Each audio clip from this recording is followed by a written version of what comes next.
28 ফেব্রুয়ারি বাংলাদেশে নতুন রাজনৈতিক দল আত্মপ্রকাশ করবে। নতুন দল আত্মপ্রকাশ হওয়ার পরে দেখুন কি ভয়ঙ্কর তাণ্ডবগুলো চলছে। সাধারণ মানুষ এবং শিক্ষার্থীরা আবারও কেঁপেছে এবং নাহিদ এবং সার্জিসের কি হয় আপনারা দেখতে পারবেন বাংলাদেশ।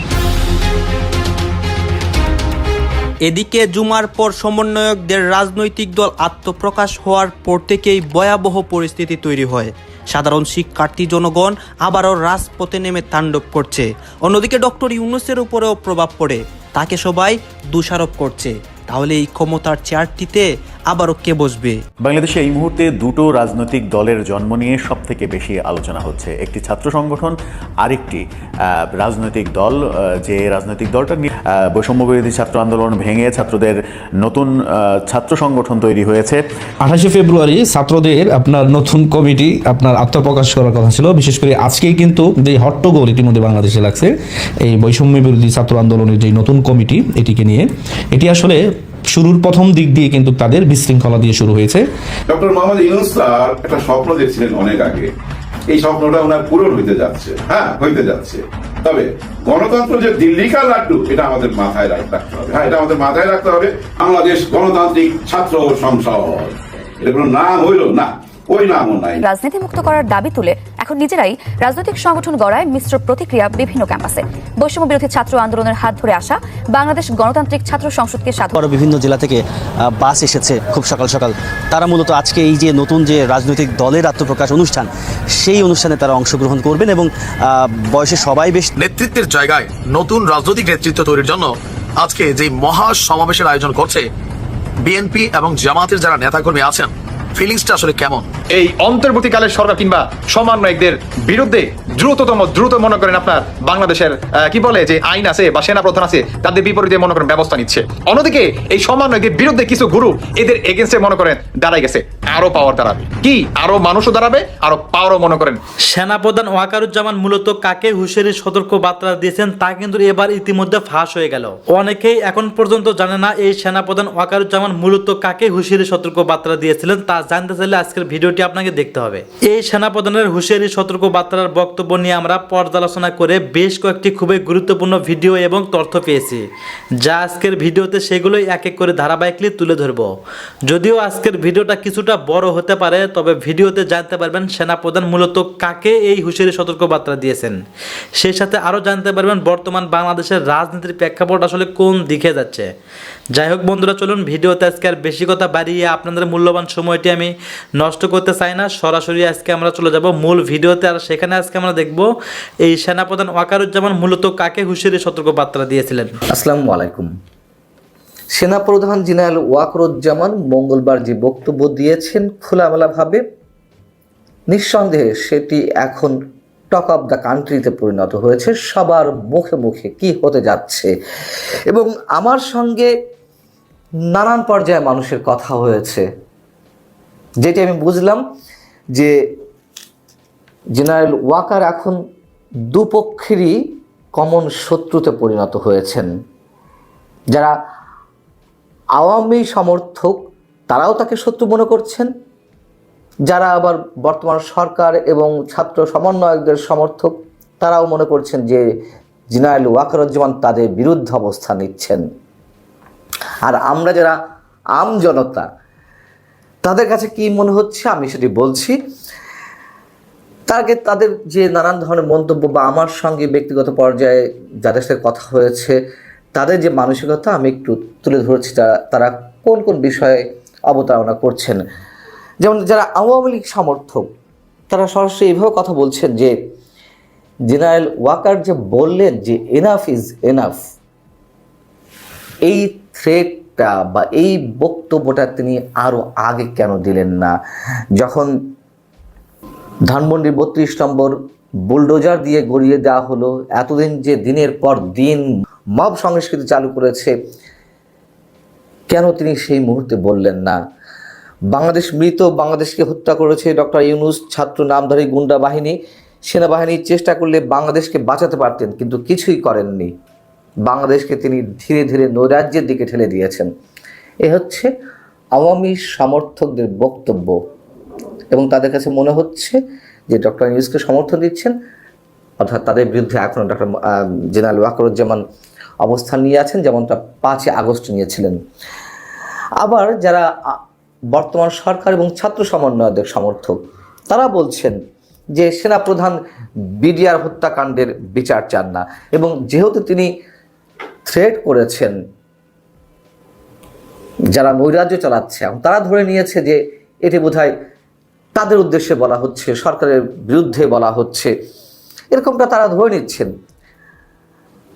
আর আমরা যারা আমজনতা, যেটা বলছিলাম, আমার কাছে মনে হচ্ছে সেনাপ্রধান রিয়েল হিরোর পরিচয় দিয়েছেন। বুক টান টান করে তিনি সত্য উচ্চারণ করেছেন।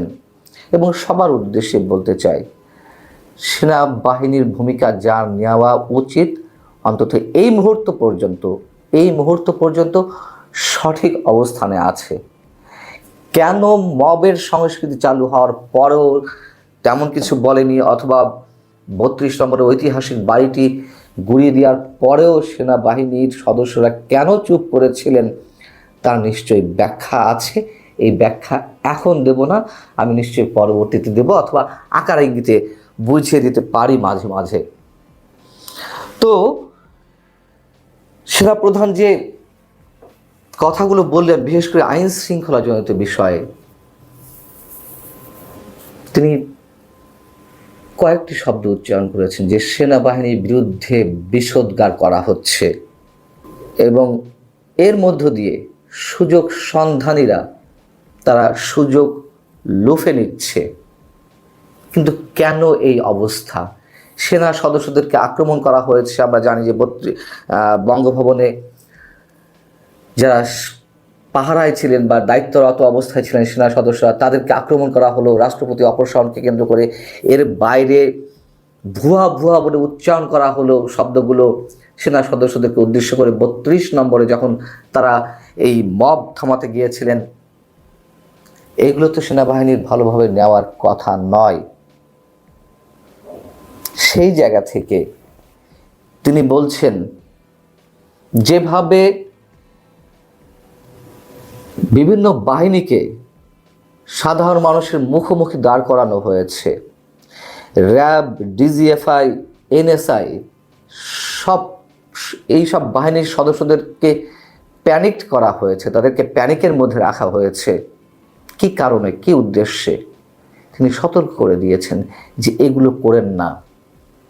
আমি মনে করি খুবই সময় উপযোগী কথাবার্তা বলেছেন। তিনি বলেছেন অবশ্যই গুম খুন হয়েছে, কিন্তু কিছু ব্যক্তির কারণে পুরো বাহিনীগুলোকে মানুষের মুখোমুখি দাঁড় করানো ঠিক নয়।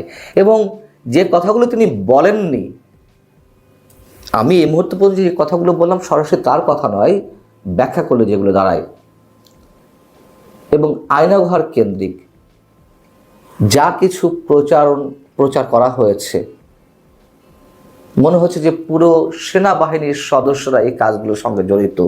তিনি ইনডিরেক্টলি বলেছেন যারা গুম খুন করেছেন অবশ্য তাদের বিচার হতে হবে, কিন্তু যা করা হচ্ছে তা কোনোভাবেই গ্রহণযোগ্য নয়। এবং নির্বাচন নিয়ে তিনি অনেক কথা বলেছেন, যে বিষয়ে আমি এর আগের কন্টেন্টে আমি ব্যাখ্যা দিয়েছিলাম। তিনি বলছেন যে ডিসেম্বরের মধ্যে নির্বাচন হতে হবে, অর্থাৎ তিনি তার আগের অবস্থানে আছেন। রয়টার্সের সঙ্গে সাক্ষাৎকারে বলেছিলেন যে ডিসেম্বরের মধ্যে নির্বাচনটি দেওয়া যুক্তিযুক্ত, দেশকে গণতান্ত্রিক প্রক্রিয়া যত দ্রুত নেওয়া যায়, এবং 18 মাস সময় দিয়েছিলেন। সেই কথাগুলো ঠিক এখনও বলেছেন, অর্থাৎ সেনা প্রধান কিন্তু তার আগের অবস্থানেই আছেন। এবং বিশেষ করে আরেকটি বিষয় তিনি মন্তব্য করেছেন খুব সাহসের সঙ্গে, কে কিভাবে নিল সেটা তিনি অবশ্যই বুঝতে পেরেই কথাগুলো বলেছেন যে কে কিভাবে নেবে কথাগুলো। তারপর তিনি বলেছেন যে বিডিআর হত্যাকাণ্ড নিয়ে যেভাবে সবার সামনে যা কিছু করা হচ্ছে, তিনি স্পষ্টভাবে বলেছেন যে যে চৌকস সেনা অফিসাররা প্রাণ হারিয়েছেন তারা তদানীন্তন বা সেই সময়কার বিডিআর সদস্যদের কারণেই প্রাণ হারিয়েছেন। এর মধ্যে কোনো ইফ বাট কিছু নেই। তিনি ফুল স্টপ টেনে দিয়েছেন যে এটাই সত্য। তিনি বলেছেন যে যারা বিচারিক প্রক্রিয়ার মাধ্যমে দোষী সাব্যস্ত হয়েছেন তারা শাস্তি পাওয়ার যোগ্য, তবে এর মধ্য দিয়ে অবশ্যই কেউ না কেউ বা কিছু সংখ্যক মানুষ হয়তো ন্যায় বিচার পাননি, তার জন্য তিনি একটি কমিশন করে দিয়েছেন এবং সেই কমিশন থেকে যা তার কাছে সুপারিশ করা হয়েছে তার চেয়ে তিনি বেশি বলেছেন বা বেশি করেছেন। তিনি কিন্তু কিছুই অ্যাভয়েড করেননি। এমনকি তিনি বলেছেন যে বিডিআর হত্যাকাণ্ডের সঙ্গে যদি কোনো রাজনীতি জড়িত থাকে অথবা আমরা যদি সন্দেহ করি, তিনি নাম উচ্চারণ না করে বলেছেন প্রতিবেশী যে রাষ্ট্র ভারতের ইন্ধন থাকতে পারে, ভারতের এর মধ্যে ইনভলভমেন্ট থাকতে পারে। তিনি বলেছেন বাইরে কোনো শক্তির যদি এই ধরনের কোনো ইনভলভমেন্ট থেকে থাকে তাহলে অবশ্যই বিডিআর হত্যাকাণ্ড নিয়ে যে কমিশন গঠিত হয়েছে সেই কমিশন তারা তদন্ত করে বের করবে এবং সেই জায়গায় কি করতে হবে সেটা পরের বিবেচ্য বিষয়। তিনি কোনো কিছু এড়িয়ে যাননি, কিন্তু এগুলোকে নিয়েও যা করা হচ্ছে সেগুলো গ্রহণযোগ্য নয়। ঢালাওভাবে যা বিচার করা হয়েছে সবাই খালাস পেয়ে যাবে, সবাই বেরিয়ে আসবে, তিনি কোনোভাবে এটিকে সমর্থন করতে চাননি। আমি তার সঙ্গে একমত, অবশ্যই একমত। বিডিআর হত্যাকাণ্ড নিয়ে অবশ্যই ষড়যন্ত্র ছিল, জাতীয় আন্তর্জাতিক ষড়যন্ত্র থাকতে পারে, কিন্তু 21শে আগস্ট গ্রেনেড হামলার মতন মামলাতে যেভাবে সবাইকে খালাস দিয়ে দেওয়া হলো, মনে হচ্ছিল আমাদের কাছে 21শে আগস্ট নামে কোনো দিন, তারিখ বা ওই সময়টি বাংলাদেশের ইতিহাস কখনো আসেনি। 21শে আগস্টের কোনো পৈশাচিক ঘটনা এই বাংলাদেশে ঘটেনি। ঠিক একইভাবে 10 ট্রাক অস্ত্র মামলায় অনেককে খালাস দেওয়া হলো, অনেকের সাজা কমিয়ে দেওয়া হলো। মনে হচ্ছিল যে এই মামলাটা পারলে সেটিও খালাস করে দেওয়া হতো। ও ধরনের কিছুই আসেনি বাংলাদেশে। এত বিপুল পরিমাণ অস্ত্র যে এসেছিল এগুলো মনে হচ্ছিল যে আমরা স্বপ্নে দেখেছি। ঠিক বিডিআর হত্যাকাণ্ড নিয়ে ষড়যন্ত্র থাকতে পারে, আমি আবারও বলছি, সেনা প্রধানের বক্তব্যের সুরেই আমি বলছি, কিন্তু যেভাবে উপস্থাপন করা হচ্ছে মনে হচ্ছে যা কিছু হয়েছে এরা কিছু করেনি, সব অন্য কোনো গ্রুপ করেছে। আর যারা এই যে কয়েক হাজার মানুষকে যে দণ্ড দেওয়া হয়েছিল তা একেবারেই ভুল।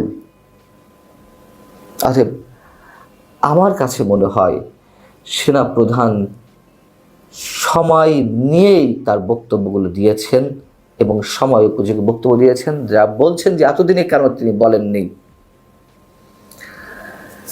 আমার মনে হয় দেখার অনেক কিছু বাকি আছে। এবং সেনা প্রধান তো সরাসরি রাজনীতির হাল ধরেননি, সরকারের পুরোপুরি দায়িত্ব তিনি নেননি যে যা ইচ্ছে তাই করবে। একটা সিভিল সরকার তো রয়েছে, অন্তর্বর্তীকালীন সরকার বলি কিংবা তত্ত্বাবধায়ক সরকার বলি। আমি গত 2-3 দিন ধরে বলে আসছি সেনা প্রধান কোন ভূমিকায় অবতীর্ণ হতে যাচ্ছেন এবং তার মেন্টালিটি এই মুহূর্তে কোন অবস্থায় রয়েছে। তার ভিতরে যে হতাশা ক্ষোভ কাজ করছে, যেটা আমি গত 2 দিন আগে আপনাদেরকে জানিয়েছি, আজ সেটির বহিঃপ্রকাশ ঘটল। অন্তত সেনা প্রধান তার দেশপ্রেমের জায়গা থেকে তিনি এই কথাগুলোই উচ্চারণ করেছেন যে আমার কথাগুলো শুনুন, আমার আহ্বানগুলো রাখুন, তাতে আপনারা উপকৃত হবেন। এর বাইরে গেলে যদি ভিন্ন কিছু হয়ে যায় তিনি সতর্ক করে দিয়েছেন স্বাধীনতার সার্বভৌমত্ব বিপন্ন হতে পারে, কিন্তু বিপন্ন নিশ্চয়ই সেনাবাহিনী হতে দেবে না। সেনাবাহিনী নিয়ে নানান ধরনের বিতর্ক থাকতে পারে, অবশ্যই বিতর্ক আছে, আমি নিজেও স্বীকার করি, কিন্তু যা কিছু করা হচ্ছে সেটা নিঃসন্দেহ। বিডিআর যারা হত্যা হয়েছেন তাদের স্ত্রীরা সন্তানরা বলেছেন হিন্দি ভাষায় কথা বলতে শুনেছেন। সেক্ষেত্রে বোঝা যায় যে ভারত এখানে একটা বড় রোল প্লে করেছে এবং কিলিং মিশনে অংশগ্রহণ করেছে। ঠিক সেই জায়গাটা যখন মানুষের সন্দেহের তীরটা শুরু থেকেই, তৎসময় সেনাপ্রধান ওই জায়গাটাকে পুলিশ স্টপ করে দেওয়া যে এইখানে তদানীন্তন বিডিআররাই ওখানে হত্যাকাণ্ডটা চালিয়েছে, ফুল স্টপ, আর কথা হবে না। এটা কিন্তু ওনার স্বাভাবিক যেই ধরনের আচরণ আমরা 5ই আগস্টের পর থেকে দেখে আসছি সেটার সাথে কখনো কোনো অবস্থাতে এটা মানানসই ছিল না। আমি যদি সরাসরি বলি যে ইন্ডিয়ার কোনো চাপের জন্য উনি এরকমটা বলেছেন কিনা এটা একটা প্রশ্নের দাবি রাখে। ভারতের কাছে এত করজোরে মিনতি করার পরও বড় বড় নেতারা, বিএনপির নেতারা গিয়ে অমিত শাহর কাছে এভাবে করে নমস্কার করার পরেও বিএনপির প্রতি তারা আস্থা রাখেনি। এখন কি এমন ঐশ্বরিক ঘটনা ঘটেছে যে বিএনপির প্রতি তারা খুবই আশা? এই কারণেই কিন্তু সেনাপ্রধানের বক্তব্যে আরেকটা দিক আছে, আরেকটা মাত্রা যোগ হয়েছে, ইনক্লুসিভ। আসলে জাতি গত 24 ঘন্টা বা 48 ঘন্টা বলতে পারেন আরেকটা নতুন করে একটা গোরখ ধাঁধায় পড়ে গেছে। এই ঘটনাটার সূত্রপাত হয়েছিল রাওয়ার একটা অনুষ্ঠানে আমাদের সেনাপ্রধান জনাব ওয়াকারুজ্জামান সাহেবের একটা বক্তব্যকে ঘিরে। প্রথম সূচনাটা কিন্তু সেখান থেকে হয়েছে, মানে গত 48 ঘন্টার ঘটনা প্রবাহ আমরা যদি লক্ষ্য করি। কারণ উনি সেখানে একটা স্পর্শকাতর বিষয়, যেটা মানুষের আবেগ, বাংলাদেশের মানুষের আবেগ এবং অনুভূতি এবং শ্রদ্ধার সাথে জড়িত, সে বিডিআর হত্যাকাণ্ড 25শে ফেব্রুয়ারি, যেটা বাংলাদেশের মানুষ, জনগণ, বিবেকবান কেউ এখন পর্যন্ত এটাকে মেনে নিতে পারেনি, ওই ট্রমা কাটিয়ে উঠতে পারেনি। হয়তো সেটা চাপা ছিল, স্বৈরাচারের ফেসিবাদের কবলে পড়ে চাপা ছিল, কিন্তু সেখান থেকে মানুষ বেরোতে পারে। ঠিক ওই আবেগের জায়গাটাতে মাননীয় সেনাপ্রধান কোনো একটা কারণে, যেটা আমার ব্যক্তিগত বিশ্লেষণ হলো, হয়তো এখানে আমাদের পার্শ্ববর্তী দেশ ভারত, যেহেতু এটা অনেকগুলো রিপোর্ট, তথ্য উপাত্ততে আমরা দেখেছি, বা ভিকটিম যারা আছেন, বিডিআর এর যারা হত্যা হয়েছেন, তাদের স্ত্রীরা, সন্তানরা বলেছেন হিন্দি ভাষায় কথা বলতে শুনেছেন। তো সেক্ষেত্রে বোঝা যায় যে ভারত এখানে একটা বড় একটা রোল প্লে করেছে এবং কিলিং মিশনে অংশগ্রহণ করেছে।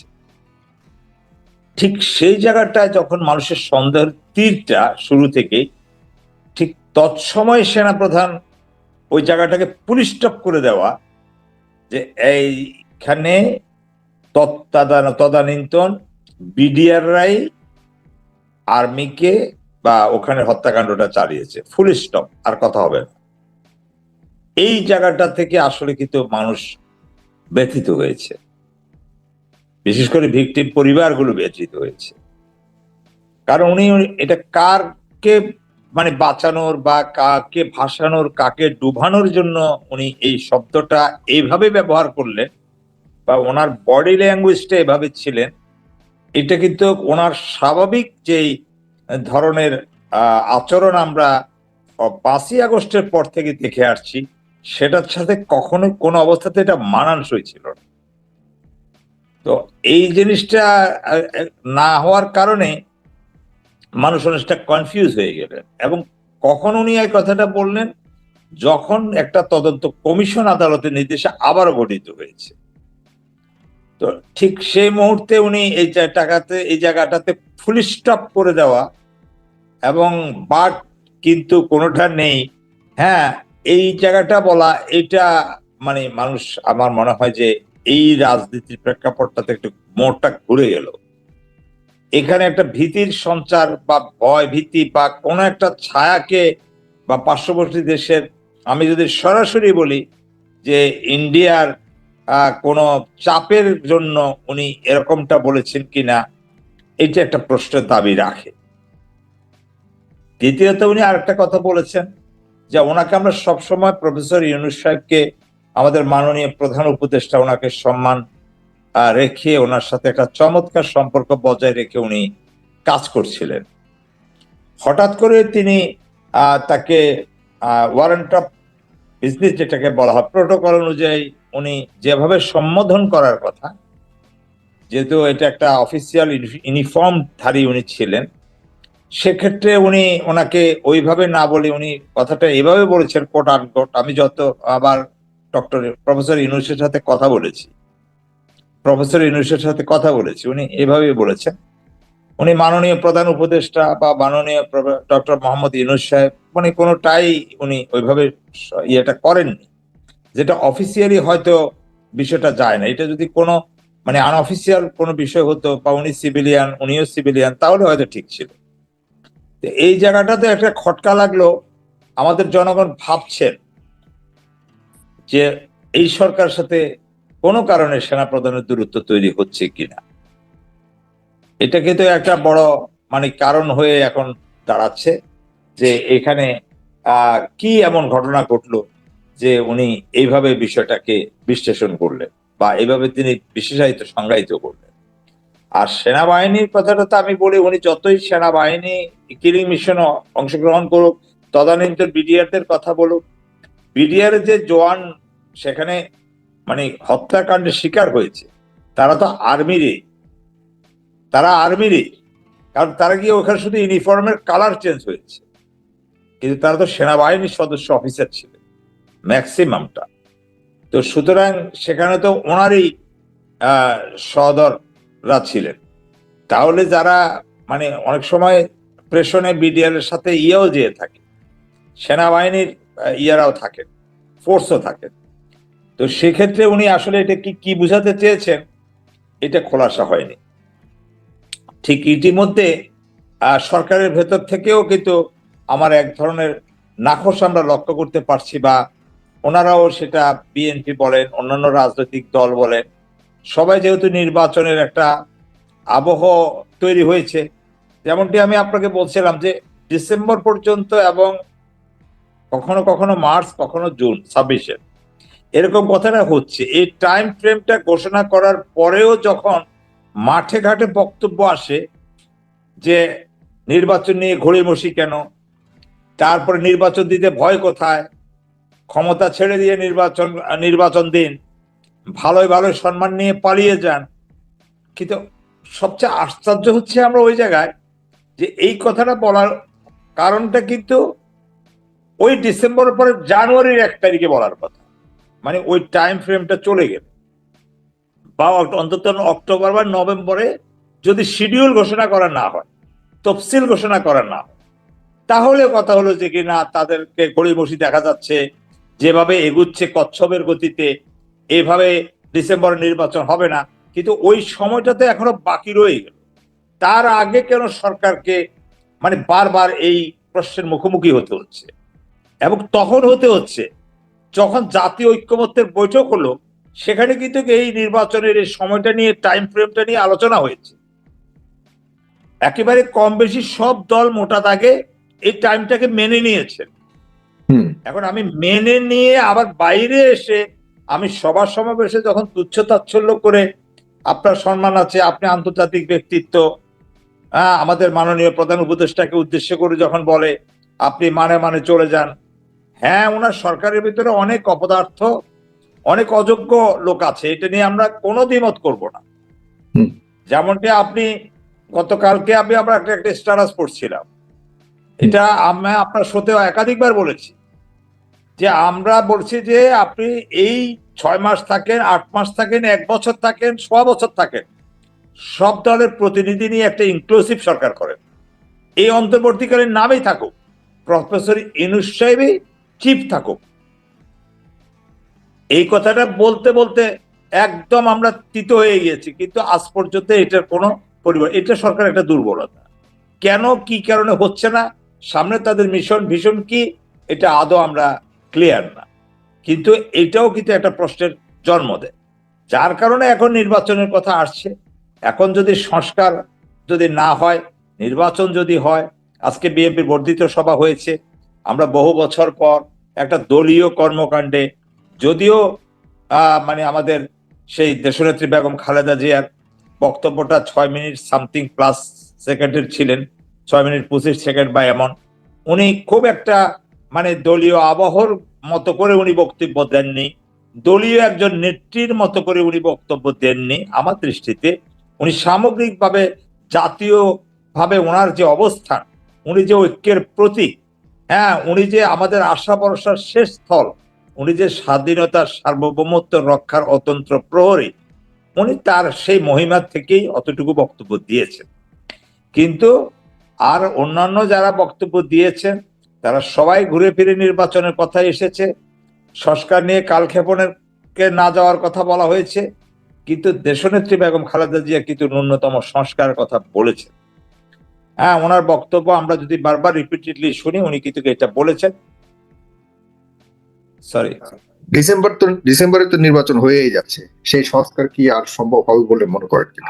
আর হয়তো হবে না, আমি আপনার সাথে একমত, হয়তো হবে না। আমরা ঘুরে ফিরে আমাদের দল আসলে, রাজনৈতিক দল আসলে, বা বিশেষ করে আমি যদি বিএনপিকেই বলি, বিএনপি আসলে সংস্কার হবে বা এটা চলমান প্রক্রিয়াটা বজায় থাকবে, এই বিশ্বাস বা আস্থা আপনার আছে কিনা? না, আমার থাকার কথা তো হলো পরে, আগে আমাদের জিজ্ঞাসা করতে হবে জনগণের আছে কিনা। কারণ জনগণ তো একটা প্রশ্ন উত্থাপন করছে যে আপনি তো এই জায়গাটাতে বিএনপি আরেকটু যদি সতর্ক হয়ে বলে, যেমন আমি আপনাকে বলি, সব সমমনা রাজনৈতিক দলগুলোকে নিয়ে যদি বিএনপি এখনই একটা, তার বিএনপি বলে নাই, তারেক রহমান সাহেব বলছে না যে আমরা যে একটা সবাই একক সংখ্যাগরিষ্ঠতা পেলেও আমরা সব দলকে নিয়ে একটা জাতীয় সরকার করব। এই কথা যদি হয়, ঐক্যমত্যের সরকার করব, এইটা যদি ঠিক হয় ছোট বড় সবাইকে নিয়ে, তাহলে এখন যদি জনগণের আস্থাটাকে আরো বাড়াতে হয়, আমি জনগণ অবিশ্বাস করছে এটা বলছি না, আমি অবিশ্বাস করছি এটা বলছি না, আমি বলছি আস্থা বাড়ানোর জন্য এখনই তো আপনি ওই একটা আসন সমঝোতা, নির্বাচনী সমঝোতা হতে পারে, একটা জাতীয় ঐক্যতা বিএনপির সাথে সব দলের সাথে, যে আমরা এইভাবে সরকার গঠন করব, এই আমাদের রূপরেখা, এইটার উপরে হলেও জনগণ আশান্বিত হবে। বা আমরা আরো যারা আছি, আমরা যারা বিশ্লেষণ করি যে না, বিএনপির সদিচ্ছাটুকু আছে, এখনো বিএনপির সদিচ্ছা নেই এটা আমরা বলবো না, কিন্তু বিএনপির অনেক সদিচ্ছা কিন্তু যখন দুষ্ট চক্রে পড়ে যাবে, যখন হাইব্রিড নেতাদের উৎপত্তি হবে, তখন বিএনপি অনেক সংস্কার কাজ করতে পারবে না, অনেক ফেসিবাদের হাসিনার বিচার করতে পারবে না। হাসিনা এখানে তারা বলছে স্থানীয় সরকার নির্বাচন দিলে হাসিনা এখানে পুনর্বাসিত হবে, আওয়ামী লীগ পুনর্বাসিত হবে। আপনি লিখে রাখেন, জাতীয় নির্বাচন দিলে আরো বেশি পুনর্বাসিত হবে, তাদের বিচার হবে না, তাদের ফাঁসি হবে না, তাদেরকে আনা হবে না। কারণ ভারত এখানে দুতিয়ালি করছে, তো ভারত এখানে গেম খেলছে। তো ভারতকে যে বিএনপি এত বছর ভারতের বিএনপির স্থায়ী কমিটির সদস্যকে এখান থেকে ছিনতাই করে নিয়ে গেছে, মানে আল্লামা দেলোয়ার হোসেন সাইদি সাহেবের সাক্ষীকে সুখরঞ্জন বালিকে নিয়ে ভারতে আটকে রাখছে। সেই ভারতের কাছে এত করজোরে মিনতি করার পরও বড় বড় নেতারা, বিএনপির নেতারা গিয়ে অমিত শাহর কাছে এভাবে করে নমস্কার করার পরেও বিএনপির প্রতি তারা আস্থা রাখেনি। এখন কি এমন ঐশ্বরিক ঘটনা ঘটেছে যে বিএনপির প্রতি তারা খুবই আশা? একটাই শর্ত, সেটা হলো বিএনপি আওয়ামী লীগকে স্পেস দিতে হবে। এই কারণেই কিন্তু সেনাপ্রধানের বক্তব্যে আর একটা দিক আছে, আরেকটা মাত্রা যোগ হয়েছে, ইনক্লুসিভ। এখন ইনক্লুসিভ বলতে তো ফেসিবাদ থাকতে পারে না, এটা হলো জনগণ এবং জুলাই আগস্ট বিপ্লব যারা সংগঠিত করেছে, যারা স্পিরিটকে ধারণ করে, তাদের কাছে তো আওয়ামী লীগ কখনো একটা ইনক্লুসিভ দলের আওতা বা একটা গণতান্ত্রিক দল হিসেবে তারা পরিগণিত হয় না। এখন বিএনপি যদি নির্বাচন দেয়, আপনার বাংলাদেশের যে অর্থনৈতিক অবস্থা, যেভাবে রাজনৈতিক টালমাটাল অবস্থা, যেভাবে ফেসিবাদের বিচারটা পিছিয়ে যাবে, আবার তারা ফিরে আসবে, আবার তারা হরতাল অবরোধ দিবে, আবার তাদের বিচার ঠেকিয়ে দিবে, সবকিছু ঠেকিয়ে দেওয়ার পর বিএনপির পক্ষে কতটা সম্ভব হবে তাদের আন্তরিক প্রচেষ্টার সফল যে এই সংস্কার কার্যক্রম, বিচার কার্যক্রম অথবা আওয়ামী লীগের রাজনীতিকে নিষিদ্ধ করার কার্যক্রম বিএনপি কতটা আগায় নিতে পারবে? বিএনপির সদিচ্ছা থাকা সত্ত্বেও মুমিন হইতে পারি নাই, চেষ্টা করি সত্য কথাগুলো বলার যতটুকু পারি। তবে কেমনে যাবো ভাই, গ্যারান্টি নাই। তবে কেউ নাকি জামাতের মানে বেহেশতের টিকিটও বিক্রি করছেন। তো জনাব তারেক রহমান সাহেবের এই ভাষণ শুনে আমার কাছে মনে হলো যদি লাইনটা পাওয়া যেত যে কারা আসলে বেহেশতের টিকিট বিক্রি করে, আসেন দেখি কারা বেহেশতের টিকিট বিক্রি করে। আর এই বক্তব্য আমি না ভাই, খোদ জনাব তারেক রহমান দিয়েছেন। আসুন, একটি দল বেহেশতের টিকিট বিক্রি করছে, মন্তব্য করেছেন জনাব তারেক রহমান। গতকালকে একটা প্রোগ্রাম ছিল বিএনপির যে বর্ধিত সভা, সেই সভায় তিনি একটা লম্বা বক্তব্য দিয়েছেন। তবে তার বক্তব্যটা, তিনি যে এখন দূরদর্শীবিদ, একজন রাজনীতিবিদ, এটা কিন্তু প্রমাণ হয়েছে। আমি বিশেষ করে ওনার ওই কথাটা আজকে যখন উনি রিপিট করছেন, দেন মনে হয়েছে রাইট, তারেক রহমানের দৃষ্টি যথেষ্ট দূরদর্শী। তিনি বলছেন যে 5.5 মাস আগে বলছিলাম নির্বাচনকে ঘিরে এক অদৃশ্য শক্তি ষড়যন্ত্র করবে। আজকে ছাত্রদের রাজনৈতিক দল বলেন, আরো বিভিন্ন সার্কামস্টেন্সেস বলেন, এগুলো কিন্তু আসছে। তখন মানুষ কল্পনা করে নাই ছাত্ররা রাজনৈতিক দল নিয়ে আসবে, অথবা মানুষ এটাকে এইভাবে সাপোর্টও করবে। যতটুকুই তারা পাইছে এটা কিন্তু ভাবে নাই। সবাই ভাবছে বিএনপি ক্ষমতায় চলে যাবে, অথবা জামাত তারা নির্বাচন লড়াই করবে হাড্ডাহাড্ডি, এরকম কিছুই হবে। তো তারেক রহমান বলছেন যে বিরাজমান পরিস্থিতিতে নেতাকর্মীদের ঐক্য থাকতে হবে, নেতাকর্মীদের ইস্পাত কঠিন ঐক্য ধরে রাখতে হবে। ইভেন তার বক্তব্য যে 5.5 মাস আগে যে অদৃশ্য শক্তি নিয়ে আমি সতর্ক করেছিলাম, আজ 5.5 মাস পর সেই অদৃশ্য শক্তির অনেক কর্মকাণ্ডই দৃশ্যমান হচ্ছে। এ বিষয়ে নেতাকর্মীদের সতর্ক থাকতে হবে। আজকের পত্রিকার যে রিপোর্টটা, তারা বলছেন যে জামাত ইসলামকে ইঙ্গিত করে সমাপনী ভাষণে তারেক রহমান বলেন, একটি দল জনগণের কাছে বলছে যে তারা বেহেশতের টিকিট বিক্রি করছে। সম্ভবত কোন একজন নেতা আবেগে বলে টলে ফেলছিলেন। তো রাজনীতির মাঠে হয় কি, যেমন গতকালকে বিএনপির একজন নেতা বুলু সাহেব সম্ভবত বলছিলেন যে জিয়াউর রহমান অথবা তারেক রহমানের নাম নিতে অজু করতে হবে চাটুকারিতা। তো তারেক রহমান আবার এটা নিয়ে স্পষ্ট বার্তা দিয়েছেন যে এই ধরনের চাটুকারিতামূলক বক্তব্য নেতাদেরকে নিয়ে দিতে খুব হিসাব নিকাশ করে দিতে হবে, নয়তো মানুষের কাছে গ্রহণযোগ্যতা নষ্ট হয়ে যাবে। বুঝতে পারছি। তো এখন তিনি বলছেন যে বিএনপির মানে একটি দল, আমরা বলছি এটা জামাত, গণমাধ্যম লিখছে জামাত, তারা বেহেশতের টিকিট বিক্রি করছে। এই বিষয়ে সতর্ক থাকতে হবে। মিথ্যা দিয়া যে দলটার শুরু, তারা অনেক কিছুই করতে পারে, দৃশ্যমান হোক অথবা অদৃশ্য, ওটাকে মোকাবেলা করতে হবে। আর নেতাকর্মীদের করণীয় কি ঠিক করবে।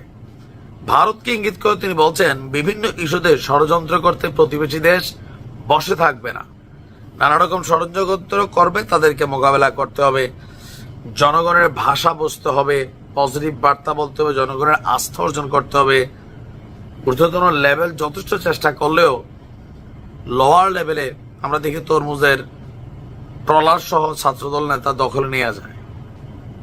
মানে এরকম ঘটনা ঘটছে সারা বাংলাদেশেও, জামাতও টুকিটাকি করতেছে। ধন্যবাদ প্রিয় দর্শকবৃন্দ, আমাদের ফুল ভিডিওটি দেখার জন্য আপনাকে জানাই অসংখ্য অসংখ্য ধন্যবাদ। তো বন্ধুরা, ইতিমধ্যে ভিডিও ফুটেজ থেকে কিন্তু বুঝতেই পারছেন আজকের ভিডিওটা কতটা গুরুত্বপূর্ণ ছিল, সেটা কিন্তু আমাকে আর নতুন করে বলার কিছু নাই। তো বন্ধুরা, সেই সাথে আজকের ভিডিওতে জানতে পারছেন সেনাপ্রধান ওয়াকারুজ্জামানের বক্তব্য নিয়ে নানান ধরনের আলোচনা এবং সমালোচনা। ইতিমধ্যে আপনারা এটাও বুঝতে পারছেন সেনাপ্রধান ওয়াকারুজ্জামান মূলত কাকে এই উদ্দেশ্য করে তিনি তার এই হুঁশিয়ারি সতর্ক বার্তা দিয়েছিলেন। যাই হোক বন্ধুরা, ভিডিওতে আমি আর বেশি কথা বাড়াবার চাই না। আর এমন নিত্য নতুন আপডেট খবর সবার আগে পেতে চাইলে এখনই আমাদের এই পিচি সাকিব ইউটিউব চ্যানেলটি সাবস্ক্রাইব করুন। ধন্যবাদ।